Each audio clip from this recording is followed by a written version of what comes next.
জিয়াউর রহমান সম্পর্কে একটা ভুল ধারণা দিয়ে দেওয়া, এই বিষয়টা কিন্তু আমাদের জন্য সবচেয়ে একটা মনে করি যে আপনার ভয়ঙ্কর বিষয়।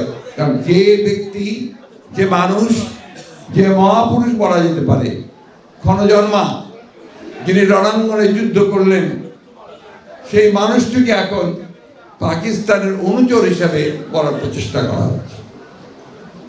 এটার বিরুদ্ধে তো দাঁড়াতে হবে। আজকের দিনে যখন একটা পরিকল্পিতভাবে চক্রান্ত চলছে জিয়াউর রহমানের নাম মুছে ফেলার জন্য, সেই সময় এই কাজটা আরো জরুরি বলে আমার কাছে মনে হয়।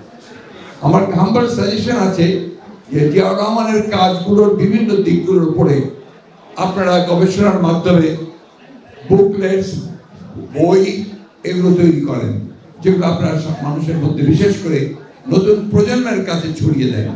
কারণ এখন যে চক্রান্ত চলছে তা হচ্ছে মূলত আমাদের নতুন প্রজন্মকে জিয়াউর রহমান সম্পর্কে একটা ভুল ধারণা দিয়ে দেওয়া, এই বিষয়টা কিন্তু আমাদের জন্য সবচেয়ে একটা মনে করি যে আপনার ভয়ঙ্কর বিষয়।